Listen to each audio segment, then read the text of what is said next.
Hello and welcome everybody. I wanted to welcome you to our final webinar of the academic year, titled Medical Humanitarian Visits, Potential and Limitations in Gaza. This is our last webinar. It touches on a really important topic, and we'll be hearing from um, doctors who have been on the ground in Gaza, whether through humanitarian visits, but also doctors who actually are based in Gaza. But then we're going to be thinking through and discussing the history of humanitarianism and its limits within the context of a de-developed and debilitated health system in the Gaza Strip and in the occupied Palestinian territory more broadly. I'm going to introduce our moderator and our opening panelist for the session. But before I do that, just as a reminder, the speakers today and the speaker remarks are based on their own academic scholarship or their own experiences, and as such, they speak for themselves and not for Harvard University. So I'd like to introduce our first panelist and moderator who will introduce the remaining speakers, Professor Ilana Feldman. Professor Feldman is a cultural and historical anthropologist who works in the Middle East. Her research has focused on the Palestinian experience, both inside and outside of historic Palestine, examining practices of government, humanitarianism, policing, displacement, and citizenship. And she has conducted ethnographic and archival research in Gaza, the West Bank, Jordan, Lebanon, and Egypt. Thank you, Professor Feldman, and I'll hand it over to you. All right. Thank you very much. And thank everyone for joining us today for this really important conversation about medical humanitarian visits to Gaza. So I have been asked to set the stage for the conversation today, thinking about some of the context in which these efforts to provide needed medical care take place. And then I will, as I mentioned, introduce the panelists and we will go. So, Gaza, as I think everybody knows, is facing a humanitarian crisis. But this is not only a humanitarian crisis, but really a crisis of humanitarianization. And by humanitarianization, I think I mean three things. One, the framing of the problem facing Palestinians as a humanitarian one, rather than as a fundamentally political problem with humanitarian effects.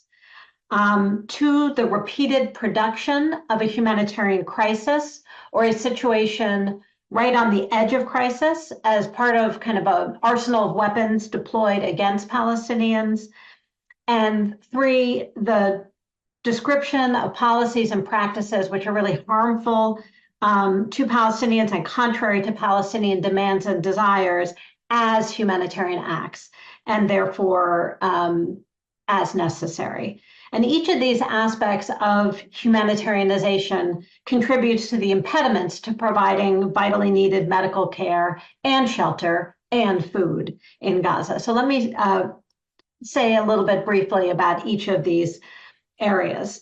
So first, in terms of framing the problem as a humanitarian one, in a great deal of the reporting and analysis on the current war, Israel is discussed as having political and security concerns that must be addressed. And Gaza, when it is considered, and when the lives of Gazans are considered, it's described as having humanitarian needs. And this imbalance and this tendency to limit consideration of Palestinian aspirations to the humanitarian has a long history and really begins from immediately after 1948, when the majority of Palestine's population was displaced and dispossessed. And it has continued throughout the decades. this framing of the problem as kind of humanitarian at its core not only fails to account for Palestinian political and social aspirations, it actually impedes any resolution to the ongoing conflict by failing to understand its contours. So the whole framing of the situation is one of the challenges that we face. But humanitarianization is not only a failure, it is also a weapon. And here I want to turn to the other two aspects that I mentioned. First, the repeated production of a humanitarian crisis. So Israel has long pursued a dual practice in relation to humanitarian crises, simultaneously producing and denying deprivation. For example, a widely discussed part of Israeli policy towards Gaza in the years after 2007 was the effort, in the words of one Israeli government official, to put Palestinians on a diet, but not to make them die of hunger. So that is, there was a policy of strictly controlling what foodstuffs were allowed into Gaza to keep Gaza's population at a level just above the UN definition of hunger. And humanitarian actors have long protested the severe restrictions imposed on their ability to bring needed goods into Gaza. Since October 7th, one of the many choke points in getting aid into Gaza is the fact that goods are regularly deemed impermissible, and that if a single item is rejected, the truck on which it is loaded is sent back with its cargo and repacked to restart the inspection process. So Israel, over these past months, has blocked water purifiers, medical supplies, water testing kits, water filters, solar-powered refrigerators, and tent poles from entering Gaza.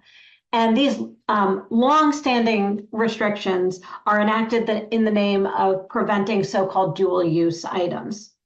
But at the same time as Israel produces humanitarian need, it also denies that such need exists. So, for example, in mid-December, Human Rights Watch, along with many other organizations, reported that the Israeli government was using starvation of civilians as a method of warfare in the occupied Gaza Strip, which is a war crime. And it noted that Israeli forces are deliberately blocking the delivery of water, food, and fuel while willfully impeding humanitarian assistance. So while all of this reporting was being done, Israeli government officials rejected these charges. As one said, to the best of my understanding, and according to all the analyses we have conducted, there is no hunger in Gaza. And for sure, the population is not being starved. And he added, don't forget that this is an Arab Gazan population whose DNA is to hoard, certainly when it comes to food. So again, this process by which Israel produces either a dramatic crisis or a situation right on the edge of crisis, while simultaneously denying that such a crisis exists, is a long-standing humanitarianization practice that has been very acute in these recent months. And then just the third aspect that I wanted to talk about is the ways in which actions and outcomes that harm Palestinians are cast as humanitarian. And I think the clearest example of this aspect of humanitarianization in the current moment, and which also has long historical roots, is the possibility of compelling Gaza's population to leave Gaza. So ethnic cleansing rendered as humanitarianism. In mid-November 2023, just as an example of many comments to this effect, two members of the Israeli Knesset published an op-ed in the Wall Street Journal in which they argued that the international community has a moral imperative and an opportunity to demonstrate compassion, help the people of Gaza move toward a more prosperous future, and work together to achieve greater peace and stability in the Middle East. So what form did they argue such compassion should take? Resettling Palestinians from Gaza in other countries. So the packaging of ethnic cleansing as humanitarian imperative is two-pronged. One, a discursive reframing of a violation of international law as humanitarian. And two, the creation of catastrophic conditions that threaten to make displacement the only means of survival. So in this, Palestinians and also humanitarians are in a humanitarian trap, and not for the first time. So there's a lot of media and policy attention right now to the question of the day after. And I won't get into the limits of this kind of day after discourse insofar as it pertains to politics, except to note that inadequate does not really begin to capture the failings. But humanitarianization as a process, whether weaponized or sincere, delimits how any day after is imagined.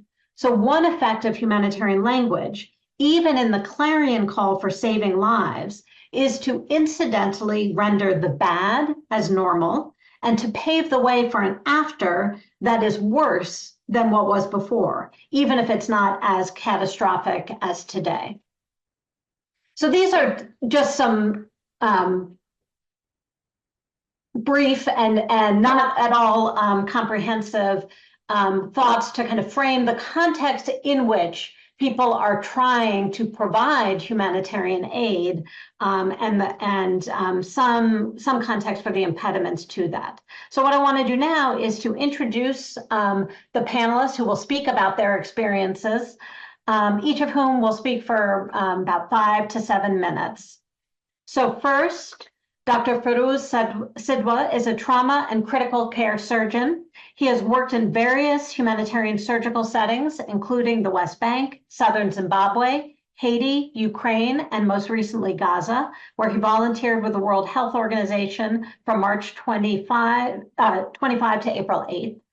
He has published on a wide variety of topics in medicine, surgery, and humanitarian medical care, and he works at a county trauma center in inland Northern California. Then, Dr. Yipeng Ji is a Chinese Canadian and a first-generation immigrant. He is a primary care doctor, also trained in public health. Yipeng is a board member of the Canadian Public Health Association, Canadian Doctors for Medicare, and Humanity Auxilium. He is passionate about tackling health and social inequities by addressing the social and broader determinants of health, and including anti-racism and decolonizing work and practice in medical education. Yipeng has worked for various global health organizations, including the World Health Organization in Geneva and the Population Health Research Institute in Hamilton, Ontario. And our third speaker is Omar Al-Najjar, Dr. Omar Al-Najjar, who graduated from medical school in August from Al-Azhar University in Gaza, which has been destroyed. He continued to work in the Nasser Hospital treating patients after his family was displaced until May 2024, when he fled Gaza to Cairo, where he currently is. Dr. Al-Najjar participated in the Palestine Program's inaugural Palestine Social Medicine course last year. And then our fourth speaker is Dr. Tanya Haj Hassan, a pediatric intensive care physician who works with Médecins Sans Frontières and co-founded Gaza Medic Voices. She has emerged as one of the most prominent voices raising the alarm about the hell Israel has created for Gaza's healthcare workers. She has also, before and since October, volunteered as a doctor in Gaza. All right, and I turn it now to Ferouz. Thank you. Hi, thanks for having me. If I keep yawning, I apologize. I was operating all night, so so I'm assuming that this audience knows what Gaza has been subjected to prior to October 7th, in particular the processes that have been detailed by Sarah Roy and Norman Finkelstein in their work on Gaza. It's probably well known to all of you. And likewise, what's happened since October 7th is probably well known to you all as well. I just want to highlight 3 specific aspects of it because those were really what drove the consequences of what I saw when I was there as a trauma surgeon. So the first is the rate of children, the rate of killing of children in Gaza is absolutely unprecedented. The actual rate at which kids are being killed there is really difficult to comprehend, and I was absolutely dumbfounded when I calculated meaningful numbers. So it's been widely reported that the 14,500 children killed in Gaza since October 7th is more than the 12,193 children who were killed in all armed conflict throughout the entire world from 2019 to 2022. That shocks the conscience, but without adjusting for the size of populations involved, even that level of child killing, or even that comparison, is pretty misleading. So Ukraine provides a pretty good measure of scale. In the Secretary General's 2023 report, Children in Armed Conflict, Ukraine was the deadliest country in the world for kids. In all of 2022, in a country of 38 million people, 732 children were killed. Amongst Gaza's 2.2 million people, like I mentioned, 14,500 children been killed. That's a bare minimum. It's probably much higher. When you adjust for the population size, the rate of killing of children in Gaza since October 7th is literally 600 times higher than in Ukraine in 2022. And even if you just limit yourself to the Donbas region, the killing of children in Gaza is still 100 times higher than in Ukraine. Just to give a different understanding of how vast the scale of child killing really has been in Gaza since October 7th, for the war in Ukraine to have reached the same level of killing of children as in Gaza, that war would have had to take place in Brookline, a town of 63,000 people.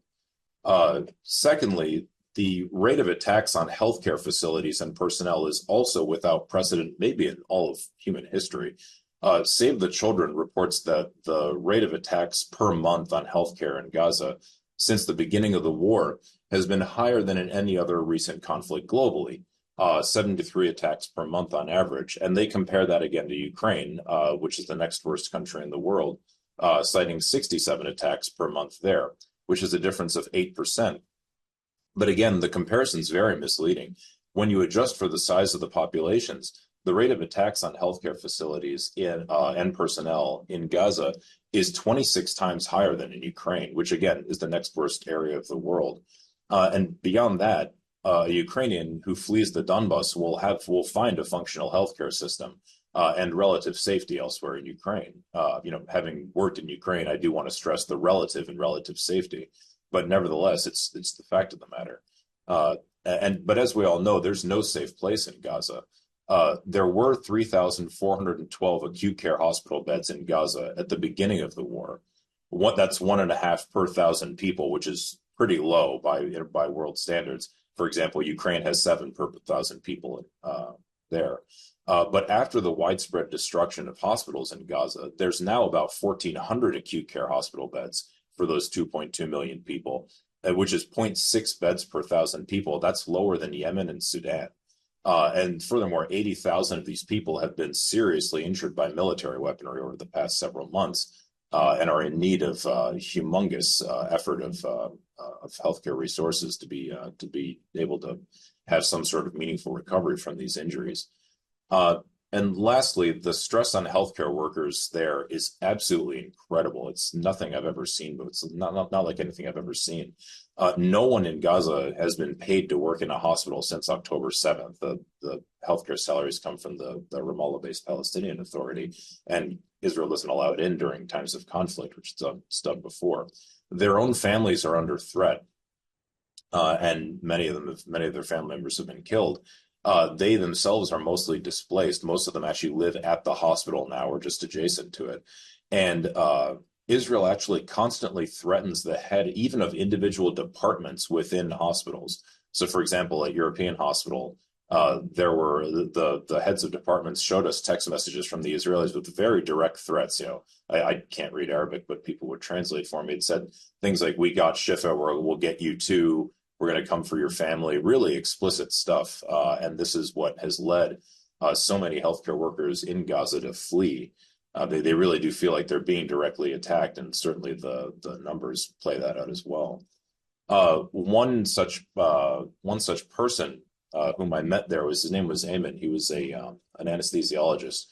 His home had been destroyed. He had then fled from Khan Yunis, where the hospital that I worked at was. He had fled into the hospital. His wife and son were killed. He came in with his 4 daughters and said he had to just live in one room with all of them. And I asked him one day, he was the most enthusiastic anesthesiologist that I worked with there. And I asked him, "How do you deal with all of this?" And he said, I honestly, I come to work to show my daughters that life has to go on, but I really just feel dead inside. And it's a very, very tough situation for these folks. They have very little to look forward to. They have very little hope for the future. And likewise, the destruction of institutions of learning in Gaza is so extreme that people are terming it as scholasticide, which is probably accurate. The only two medical schools in Gaza, at least that I'm aware of, somebody can probably correct me, were at Azhar University, which we just heard about, and at the Zahra campus of the Islamic University of Gaza, which actually, as far as I can tell, shared a campus with the Turkish-Palestinian Friendship Hospital. All of these institutions have been destroyed, and the medical students who studied there fled south. And I met a lot of them at European Hospital. They spontaneously decided to volunteer in the emergency department, even though the hospital told them not to. They kept doing it anyway, because there was only one physician there. Otherwise, the place was a madhouse anyway, but otherwise it was even worse. They volunteered in the emergency department despite having lost family members, despite living in terrible conditions. Some of them were some of them were housed in the displaced persons camp. On the hospital's grounds, no running water, very few toileting facilities, just basic things not available. Almost all of them, like I said, had lost family members. Almost all of them either had seen or assumed that their homes were destroyed because Khan Yunis has basically been leveled along with the north. And medical education in Gaza is conducted in English, so we started doing an evening lecture series for them while we were there, and thankfully the internationals that go have continued that. But that obviously isn't a substitute for having your medical school destroyed. So, I don't know exactly what all of this means or what it indicates, but these processes, if you can call them that, really shaped everything that I saw while working at European Hospital, and be interesting to discuss them. Thanks. Thank you, Feroz. One thing, just before I hand it over to Yipeng, who will speak next, when you highlight the exceptional nature of the attacks on both healthcare institutions and on children in this conflict, it makes me think about one of the things that we see is the sort of need for new vocabularies to describe the kinds of destruction that this war has wrought. You mentioned scholasticide. People also talk about domicide with the targeting of homes. And when you talk about the attacks on children, the sort of new vocabulary that people are forced to use of wounded child, no surviving family as a common condition for children in Gaza is really devastating. So thank you for those comments. And now, Yipeng. Yeah, thank you to the organizers for creating a space and a time to be able to consider these really important reflections. I think about my own personal testimony, having worked in Rafah back in February, but I think I will actually start with some reflections around the important framing and the foundational comments that were already made by Professor Feldman around humanitarianism, especially as Ukraine was mentioned. It's actually from the time that I spent with Harvard that I was with a group of graduate researchers back in January, spending 3 weeks primarily in Poland, including visiting the Ukraine-Polish border, considering what is the role of humanitarian frontline negotiations. And it really got many of us, including myself, thinking about the architecture of humanitarianism in the context of conflict, but also post-conflict zones. And what I think is really happening in the context of Gaza, in the context of Palestine, is an inherent threat and destruction of that exact system that we sometimes consider as this patchwork architecture that is so imperfect in many ways, but also is rooted in this system of white supremacy and white saviorism, and also colonial agendas, for which has in many ways actually normalized many injustices in this world, as well as in the context of Palestine. But even with those significant limitations, we're seeing further destruction upon that exact kind of like architecture of humanitarianism, and what does it mean to be a humanitarian worker in the context of Palestine? Does it mean to only care about health in a depoliticized lens, or to actually think about the structural consequences and conditions in which health, disease, and illness presents itself in the context of Palestine, which is entirely political, as we all know? Um, with my experience having bared witness to genocide, I think it's important to, I think, provide a bit of further insight as people might not fully be aware as to how the this kind of like humanitarian environment and landscape has drastically changed in the past month and a half. When the Gazan Health Ministry really called out to the World Health Organization to be able to bring in emergency medical teams late last year, we had many international organizations take up that call, including many new organizations that previously had not worked in the context of Gaza, and start sending in delegations, which I think it's impossible to kind of get into all of the nuances of the challenges, but also the harms that and limitations of medical humanitarian visits that can become really harmful, like voluntourism, or essentially uh, uh, like trauma witnessing without a deep understanding of the political nature of what the issue of Palestine really represents, and what liberation and self-determination look like for Palestinian people. But with that context, we've had emergency medical teams enter with a pathway through the Rafah border crossing in the months leading up to May 6th. With some kind of degree of reliability, with people entering and exiting. Once again, it's a privilege to be able to do this kind of work, recognizing that Palestinians do not have their inherent right to, return respected by Israel as the occupying state. But there was some degree of reliability with humanitarian aid workers entering with a lot of medicines and supplies, suitcases full of medicines and supplies, and could reliably determine, okay, we're going to enter on a certain date, exit on a certain date, perhaps. Maybe there would be a delay by a day or two, and the border was really only open on Mondays and Wednesdays. But all of that changed come May 6th, when the Israeli forces took the Rafah border crossing by force, occupied it, killed people at the border, and have continue to be there. And since that closure and occupation of the Rafah border, there have been drastic changes in the way people operate.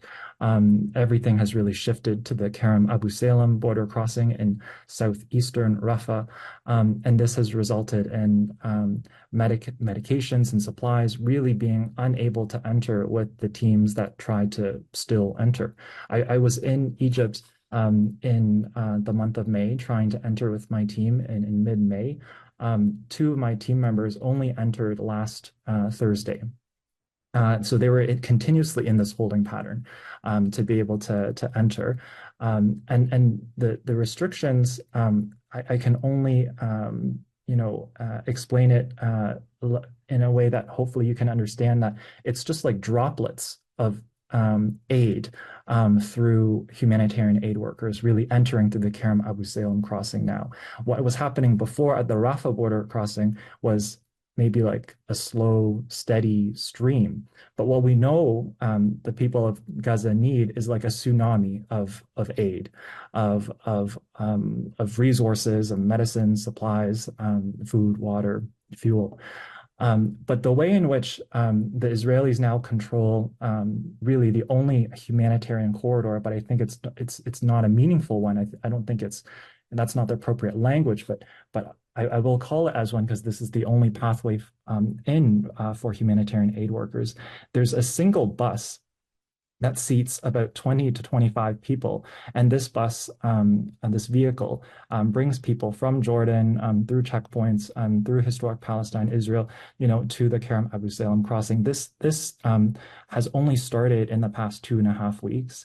It doesn't happen every day. Maybe like 2, 3, at most 4 times a week. And it's the same bus that's taking people in and the same bus that people are exiting and hopping on this bus and exiting out of Kerem Abu Salem to rotate the humanitarian aid workers in and out.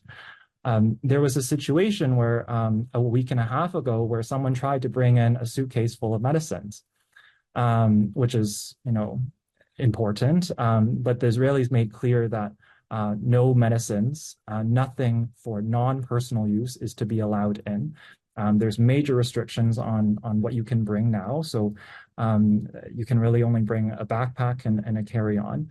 And because there was someone that brought in who tried to bring in a suitcase full of medicines, the entire group was turned back as collective punishment. And the group that was trying to rotate out, because it's the same vehicle, also was turned away at the Kerem Abu Salem border crossing and had to return to wherever they were staying in Rafah, in Deir el-Balah, in Khan Yunis, and they had to go back in the dark, which is incredibly dangerous, as we know. Like anything that moves in the dark can be seen as a target in Gaza. And with the way in which things are playing out now is incredibly devastating for what we even consider this very concept of, I think, the architecture of humanitarianism and what does it mean to be, a humanitarian aid worker in this context. And I'll just wrap up by sharing, the situation continues to deteriorate. The primary care clinic, the Tel Sultan primary care clinic, where I was treating patients and was seeing the impacts of severe malnutrition and forced starvation in early February this year. I learned a couple of weeks ago was non-functional because people have evacuated from Rafah. There's a shortage of fuel. And then it became a morgue where dead bodies were being stored. There was the one of many tent massacres in Al-Mawasi area on May 26, where the bodies from that massacre were being stored at the non-functional Tel Sultan primary care clinic. And to see this level of destruction, but also the blatant attacks on healthcare, I think it really we have to really contemplate what does this not only mean in the context of Gaza, but what does it mean in the context of this entire concept of humanitarianism moving forward? If these kinds of levels of attacks on healthcare, if these kinds of strategic limitations on humanitarianism as an environment, as an architecture, like what are we really what are the further downstream impacts on this at a broader, like, international scale? And I think this is another way in which Gaza is freeing all of us from, the blatant, racist double standards and hypocrisies. If we think back to the ways in which people who are fleeing conflict and war in Ukraine were really welcomed with open arms, with the temporary directives and the ways in which people could move freely, escaping war, escaping conflict, and really set, I think, a gold standard perhaps as to how we can do better for people who are facing these kinds of humanitarian crises, if you want to call it that, or conflict areas. And how do we do better for people that face structural oppression in the context of Palestine, recognizing there's the ways in which the these forms of discrimination and racism rooted in anti-Palestinian racism that dehumanizes Palestinians play out in multiple front lines, not only in the architecture of humanitarianism or international human rights, but all the way to the ways in which our medical institutions, academic institutions, medical schools in Canada and North America and many other places are entirely silent. If anything, they're disciplining students, learners, faculty, staff for their rightful stances and their steadfastness for solidarity work for the people of Palestine. I think I'll leave it there and looking forward to the questions and conversations. Thank you very much, Yipeng.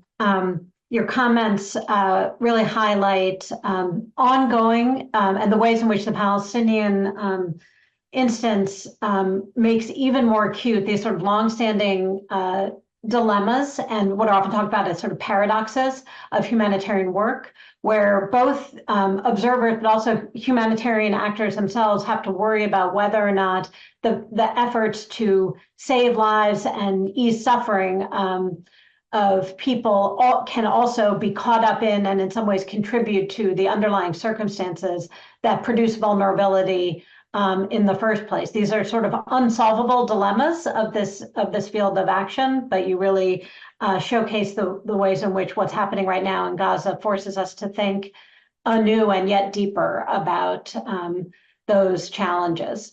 So I pass it on now to Omar An-Najjar. Thank you very much.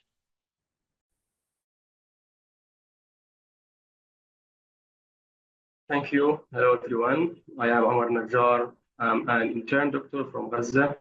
Firstly, I'm honored to be part of this webinar with esteemed doctors and professors whom I admire for their efforts for Palestine.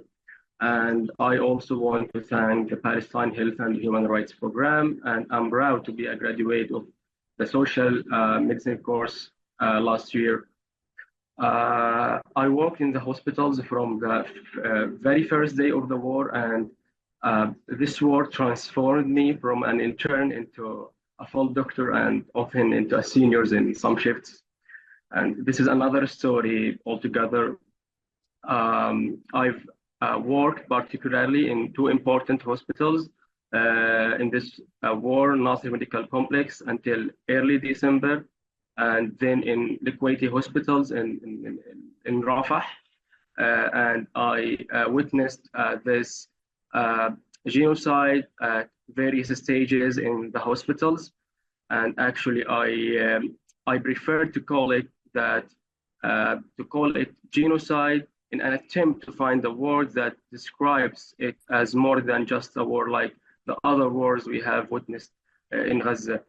As everyone heard about the fragile state of the hospitals before October 7, in Gaza before the 7th of October, we have always been killed by the other determinants of health, like mostly the politics determinants of health. Our healthcare system is poor, lacking many pieces of equipment, devices, and treatments, even before the war. This is one of the things that caused patients to die, but slowly. And you can imagine in Gaza, there is no chemotherapy, no radiotherapy, no PET scan. There is very limited CT scans and one or two MRI devices, for example. This is because of the imposed blockade in Gaza, and also the imposed blockade in Gaza and the difficulty of movement limits the acquisition of expertise from other countries. And there was a continuous war actually before the 7th of October, but it was slowly. It was common for a patient to die because they were waiting for a security approval or a permit, medical permit for a medical referral that could take months. But since the 7th of October, the events have always been escalating, meaning that the war was always at its peak, and we did not witness a gradual increase in intensity. This led to the collapse of the health system from the early days of the war. And we dealt with a massive number of injuries and deaths in each attack or airstrike. We were not dealing with one or several injuries. The numbers were always in the dozens due to the barbaric bombing that targeted entire homes and residential complex and entire neighborhoods. Additionally, there was the continuous movement of displaced people and the attempts to concentrate them in a certain areas, as happened in Khan Yunis and then in Rafah, and hospitals turned into like a collective shelters because there is no other places. Even more frightening was the fact that many health centers went out of service due to direct targeting, including major hospitals like Shifa Medical Complex and then Nasser Medical Complex, which have no equals in the Gaza Strip. All of this caused enormous pressure on the hospitals. And as the Ministry of Health stated, till now about 27 hospitals and 53 primary healthcare centers went out of service. So from the early days of the war, beds were filled in Nasser Medical Complex, and the intensive care unit was filled also, to the point that the hospital's administration converted some regular admission rooms into an intensive care rooms with modest capabilities, but this was not enough. So we faced difficult choices in prioritizing home to intubate and home to offer an ICU bed and home to not. So the tragic events are numerous and significant, and if we were to discuss them in details, we would not finish.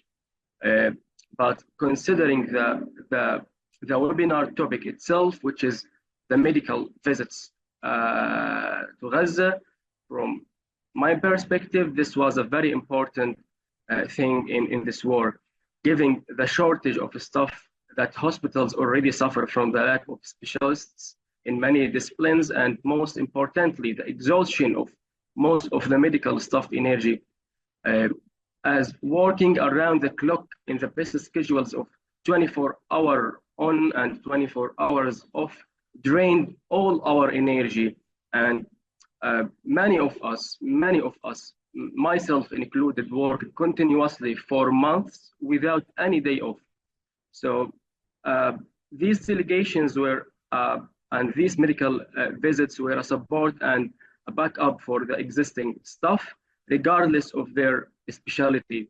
Even the non-surgical specialties or even primary care specialists, because the pressure was enormous in all departments of the healthcare. So I witnessed in Nasser Medical Complex, as well as in the European Gaza Hospital and the Kuwaiti Hospital, how these delegations tried to support the system and alleviate the burden. I know there are many challenges and conditions they face to enter Gaza, along with the numerous procedures, but I can say that their presence made a difference. Yeah. However, was it enough for these delegations? I think it's not enough because the need was immense, and it is much more great for specialists and even for the equipment itself. These medical visits played a significant role in bringing in medicine and medical equipment directly to those in need. And there were communications about specific patients needing certain medications, which would then be brought in specifically for those patients. And I was very proud when we managed to put an end to repeated setbacks suffered by Parkinson's patients after we provided his medication with one of the delegations that entered Gaza. Furthermore, the medical equipment itself was provided with these delegations. And I witnessed, for example, the introduction of portable ultrasound machines like Butterfly and others, which greatly help in the emergency room. Moreover, even the elective surgeries itself, the delegations at Kuwaiti hospitals where I worked tirelessly day and night to perform these operations.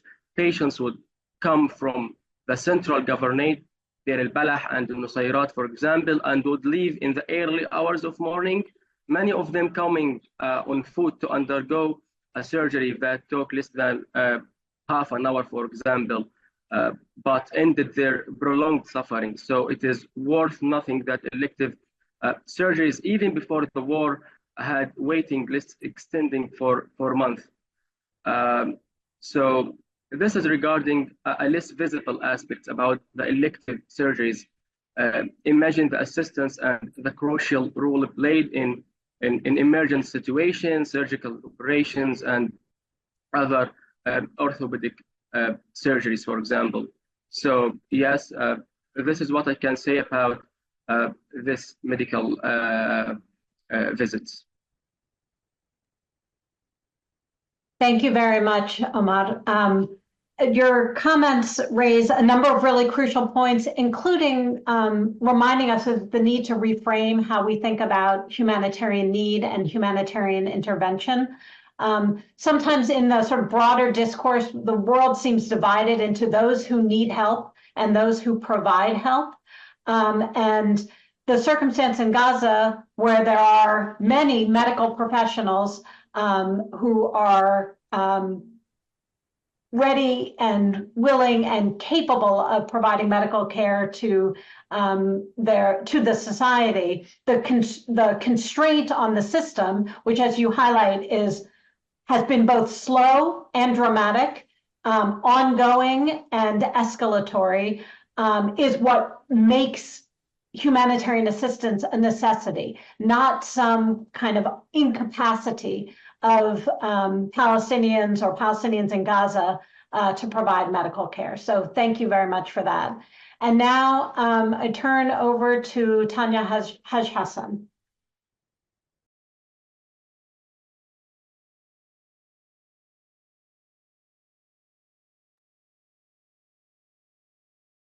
Hi, everybody. I want to echo what was shared by some of my colleagues. I feel very honored to be amongst this panel right now. So thank you for inviting me. I just want to touch a minute on this idea of shrinking humanitarian spaces, because this is often brought up in the context of Gaza. I recently led a discussion group of humanitarian workers who were asking the question of, shrinking humanitarian spaces in Sudan, in Gaza, in Ethiopia, and we listed a bunch of case studies, Myanmar. And I have worked in all of those settings with the exception of Ethiopia. And what I would say is more and more, it's become a very slippery slope, the violations of international humanitarian law in multiple settings, and conditions or strategies brought apart by warring groups to shrink that space to some degree.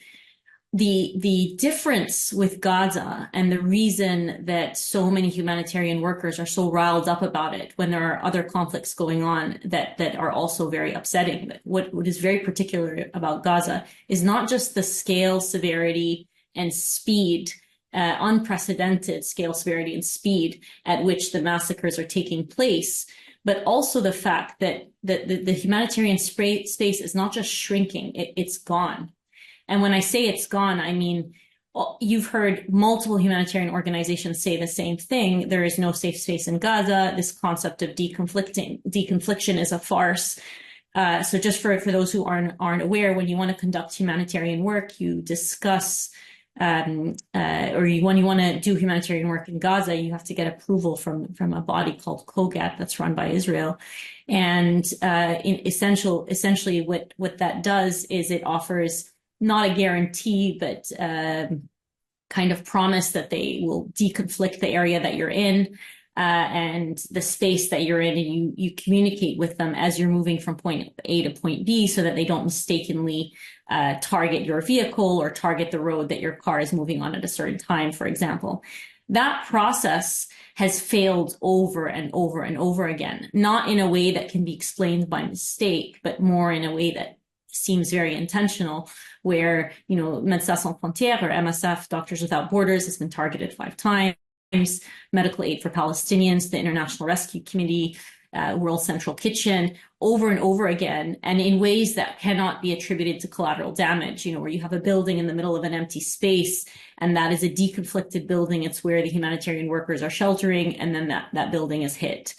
And so this space has essentially disappeared. And some of my colleagues were talking about working in the European Gaza hospital, where there were a lot of other volunteers. What ended up happening in the months before Rafah was attacked is that all the humanitarian organizations were concentrated in Rafah. And what you had in the north, which is the most severely impacted area, was a black box in terms of journalism, a black box in terms of understanding what was going on with the health of the population, the degrees of malnutrition, the degrees of starvation. So normally humanitarian workers or humanitarian aid is supposed to go to the areas that need it most, and that has been impossible to do in Gaza. And we're moved around in a way that suits the Israeli strategy, and in a way that makes us essentially ineffective or partially effective. The other aspect that leads me to believe that humanitarian space is now essentially non-existent is that anything that you try and achieve as a physician or a humanitarian worker is nullified seconds later when you have a genocidal campaign against a population. So, for example, we've had patients who have come in as killed or on the verge of death and ultimately die in the emergency department, only to be told by their family that, for example, they're the only surviving member, or their extended family, that they're the only surviving member of their nuclear family from a bombardment 2 months ago, and that actually that missing limb or that other injury was from the last time they were hit. And so you put all this energy into resuscitating patients that then go out and sometimes successfully, but then they're leaving the hospital to enter what frankly is an indiscriminate massacre of an entire population and an intentional starvation of an entire population. So I just wanted to make that one point. A little bit about my experience in Gaza. So I've been going to Gaza for over 10 years to teach in the various medical schools, and more recently I was in Gaza to work at a hospital. I'm an intensive care doctor, so I was working primarily in the emergency department, the ICU, and the pediatric units. Pediatrics is my specialty. And what I saw there was the worst traumatic injuries I have seen in my entire lifetime, to the point where I often felt like I needed to be sick or look away. And I think that's probably a recurrent theme for many of us who are even watching what is happening from afar. So in addition to what Dr. Feroz was saying earlier about children being killed at an unprecedented rate, human beings, and particularly children, and I'll explain why that's the case, are also being maimed at an unprecedented rate. The highest rates of amputation, child amputation in the world. They're also being orphaned at an unprecedented rate. I received the names of over 15,000 children that have lost one or both parents since October. 15,000. This is now outdated. I received this list about a month ago. Names, IDs, everything, having lost one or both parents since October. So it's not just an unprecedented killing of human beings. It's an unprecedented avalanche of every type of suffering imaginable to the human mind. So I think it's important that we recognize that too, because people often talk about death, but I think it was Dr. Feroz that mentioned earlier, one of his colleagues saying that he feels dead inside. I have had so many of my colleagues and patients there say they wish they had died, or they wish they had been killed early on instead of living through the past 8 months.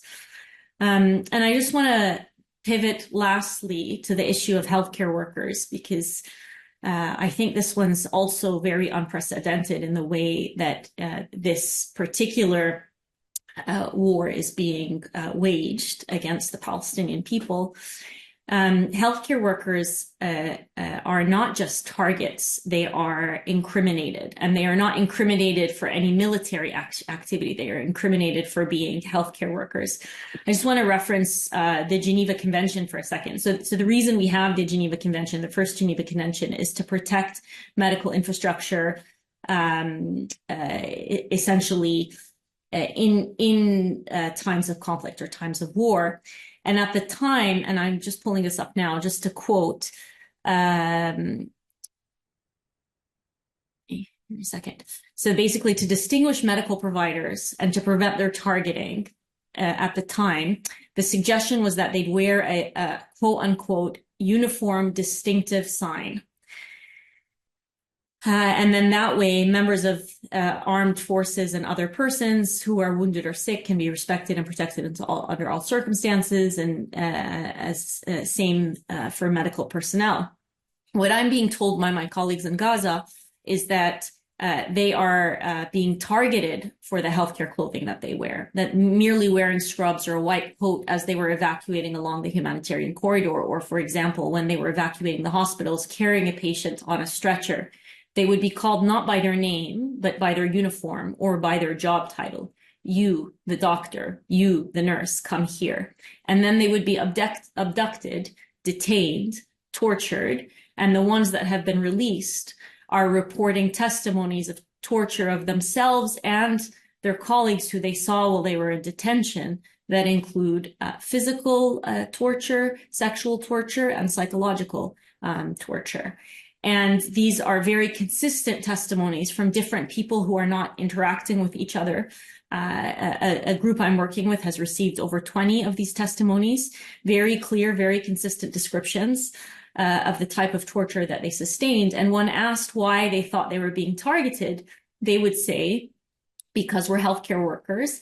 And the incrimination was really on the level of the sort of responses that they would get in detention, where it's because you treat Hamas fighters, or because you're clearly part of Hamas if you work at a hospital, or simply because you're a healthcare worker. And so they never really got any kind of accusations that were consistent with any kind of military activity. It was really practicing medicine in an indiscriminate, impartial way in the way you treat your patients that was incriminating, that was perceived as incriminating by their abductors.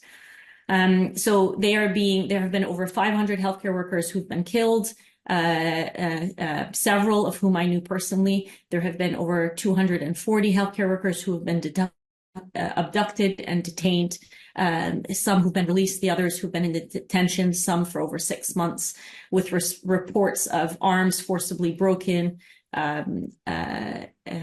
handcuffs or hand ties placed so tightly that some people had to have their hands amputated, and of the other types of torture that I mentioned to you previously. So a very clear attack, not just on health care that were mentioned to you by Dr. Feroz and Omar, but also on healthcare workers. There's also been attacks on healthcare infrastructure, including as you know, the intentional leveling of Al Shifa Hospital, direct bombing and damage to multiple hospitals, in fact, the majority of hospitals across the Gaza Strip, and as well as a direct and intentional destruction of medical equipment, to the extent that we have evidence of ultrasound machine cables being cut so that they were no longer functional, or MRI machines, CT scans being destroyed, as examples of that. So all of this just to paint a very horrific picture, and one that is unprecedented, one that clearly violates international humanitarian law, the Geneva Convention, all the things that have been put in place to prevent these atrocities from happening. And the risk, of course, there's the human aspect of things, which I personally find extremely difficult and frankly unbearable to see this level of suffering, not just in my colleagues and people I know, love and respect and have known for years, but in a population that has suffered for so many years. I mean, 2/3 of Gaza's population before October were already refugees from elsewhere in Palestine. And so this is a population who's now been besieged for over 17 years, and as you know, has been undergoing genocide essentially since October. So the suffering of the people. But the other reason this is really important for us to address is because it's setting a new tone for what red lines we allow countries, states, parties to cross, what red lines of international humanitarian law. When countries respond to the behavior of the Israeli forces by saying, we will still give you weapons, or we will still supply you with the financial aid that you need, it becomes extremely problematic. It sets a tone going forward, and it sets a tone that will result in all the atrocities that we promised ourselves as a human race that we would not allow to happen again in the past. We're witnessing today, and we're creating a precedent for them to happen more and more frequently as time goes by. I'm going to stop there. Thank you, Tanya. You're just again to make one comment about your comments, and you call really important attention to the not only the limiting of humanitarian access and capacity, but to the targeting of humanitarian workers individually and the humanitarian system more generally. And here I just think we also want to note it, the ongoing prior to October 7th, but increasing since then, attacks on UNRWA, the UN Relief and Works Agency for Palestine refugees, which is the largest agency providing a variety of services to Palestinians in Gaza and elsewhere. I think thinking about the ways in which the entire effort to provide assistance to Palestinians is being targeted and indeed criminalized in a lot of ways is important. Okay, so we are at, I think, our formal time, but if I understand correctly, we can kind of extend a little bit for those people who have time to stay on. We can continue the conversation for about 15 minutes. There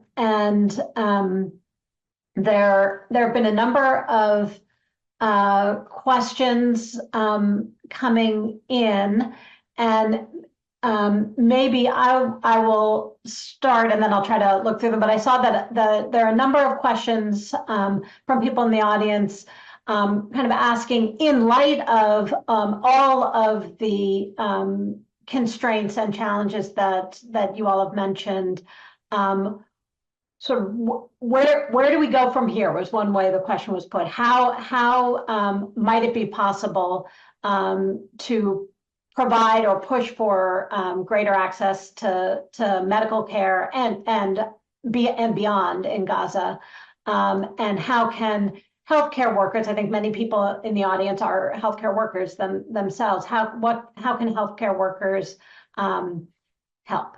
These are big questions. You've already indicated a lot of the challenges to that, but I put it to anybody who wants to start. By organizing and getting, it's. I think Yiping mentioned that this, it's maybe needlessly fancy terminology, but the determinants of health in this case are political. So require a political solution. I'm assuming most of the people on the webinar are Americans, and we're the ones who fund all of it. So, in the talks I've been giving about this, I always end them by saying that it's Gazans don't really have any say over what's going to happen to them. We do, and Israel does. And Israel's already decided what it's going to do to them. So we are the only ones that actually have the ability to pull them back from that and stop them. It's unfortunate because physicians don't, including me, don't like to be involved in explicitly political organization. But it's not a hard political question to say that you're opposed to bombing children, maiming children, like Tanya mentioned. It's pretty straightforward at this point. So I think you just have to be involved in political organizations. There's plenty of them available, and you have to be willing to speak up a little bit and take some personal risk. Like Yiping can talk about that way more than I can. Yeah, my comments here is, I think like the biggest tool and benefit of the oppressor or the colonizer is that of the oppressed or the colonized mind. And so the best way to help the people of Gaza is actually to first and foremost decolonize and unlearn certain things. I think I don't know what where people are at in terms of their own unlearning, learning journeys, and understanding the political ramifications and the root causes of disease and suffering in the context of Palestine.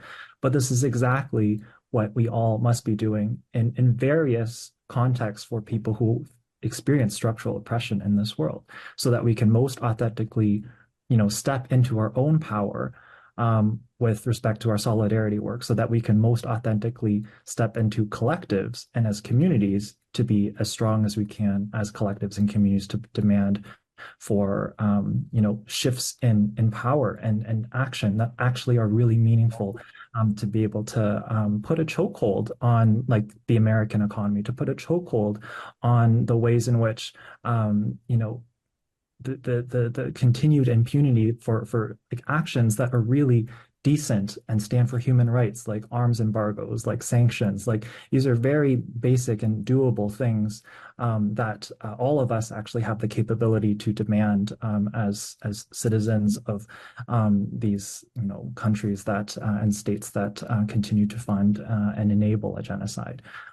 So in many ways, it's how do we allow ourselves to be able to meaningfully step up to do that kind of solidarity work, where we actually put things on the line and put things at risk. Like, and I think this question is difficult because we all continue to fail the people of Gaza. We all continue to fail the people of Palestine collectively. But it's recognizing and holding that discomfort and the contradictions of, yes, we continue to fail, but it means we actually have to try harder.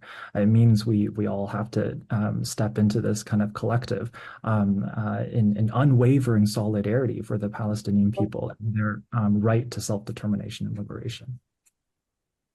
And yeah, I agree, but and not to contradict you in any way, but there are political actions that are easy to take and don't really involve any risk to you at all as a position.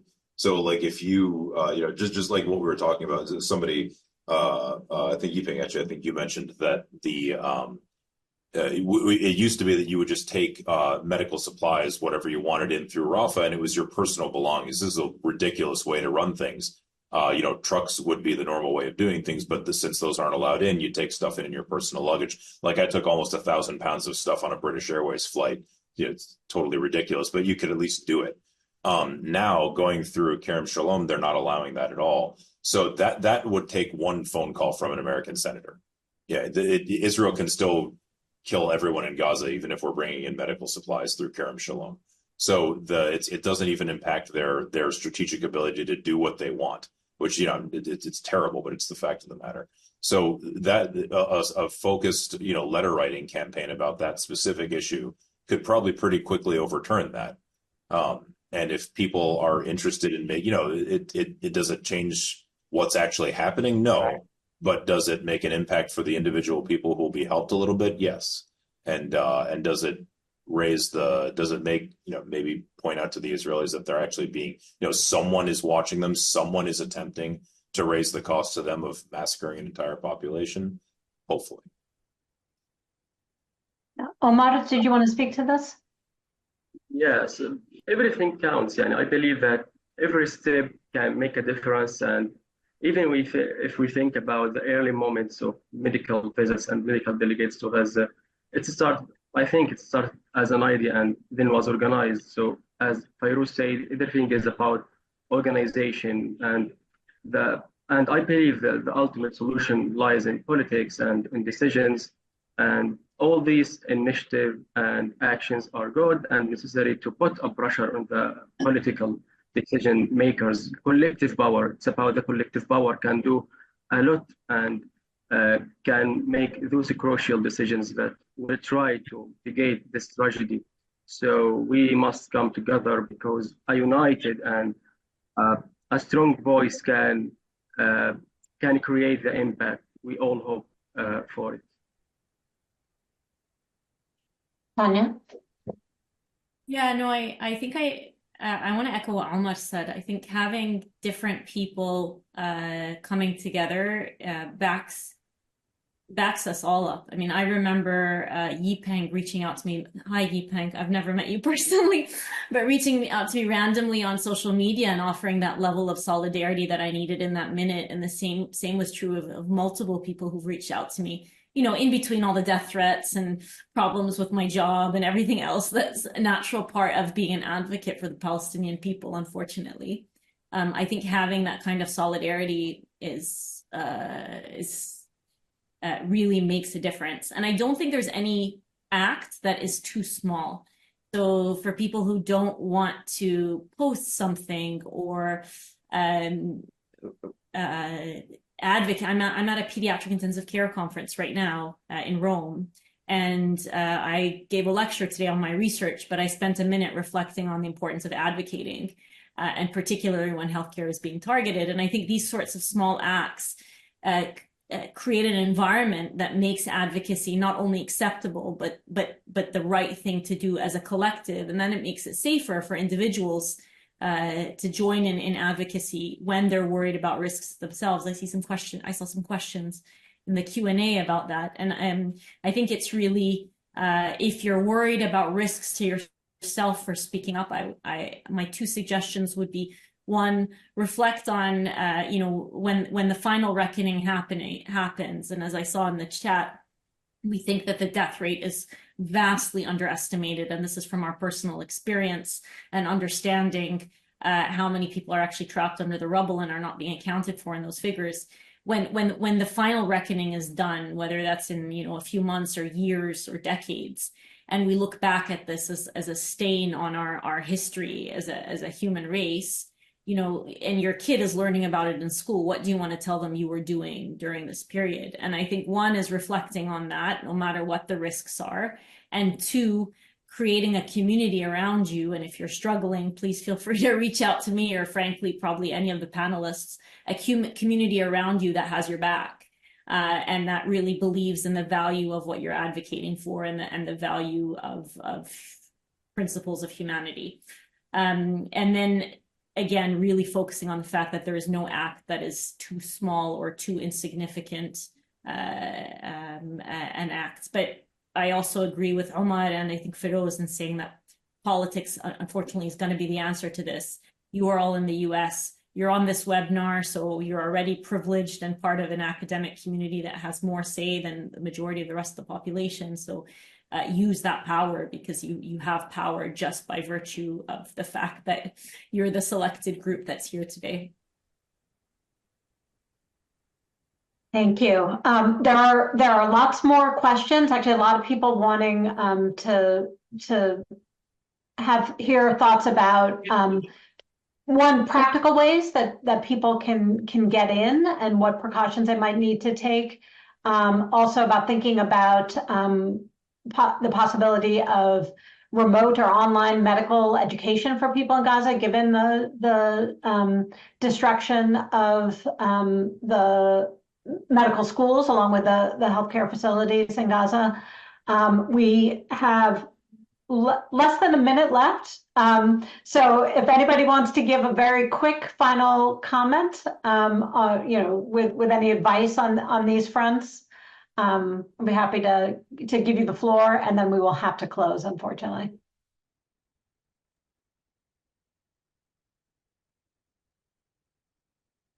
Omar, why don't you comment on that? Okay.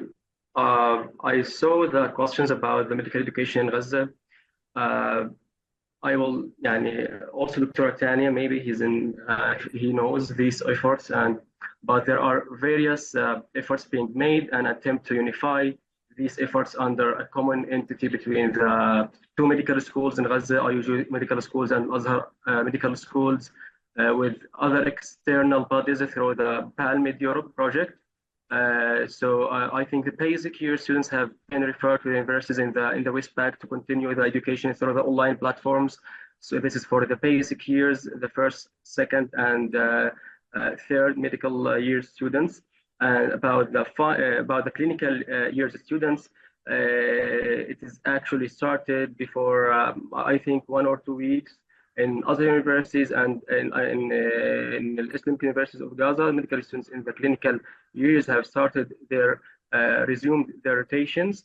And there are many of the students in the clinical years outside Gaza. So there's an effort to put the final year medical students in more than one universities in Turkey and in other countries. But until now, there is no obvious efforts about those students, especially in the fourth and fifth year medical students. But the students who is still in Gaza, the rotation has resumed the last 2 weeks. Thank you very much, Omar. And thank you to all of the panelists for these really remarkable testimonies and analyses and comments on the situation. Thank you to everybody who attended. And goodbye. This is the conclusion of our event.